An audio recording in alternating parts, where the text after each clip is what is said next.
ఆటగద గణపతిని తిరిగి బతికించేవు కళ్ళు మూయుట మొదటి ఆట నీకు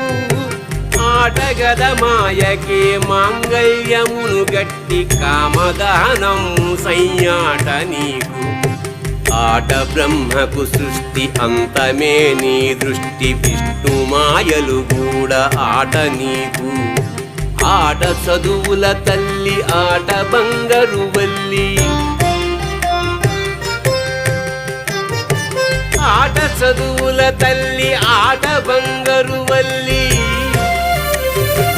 ఆటగద శ్రీచక్ర సంచారిణి ఆటగదరా శివ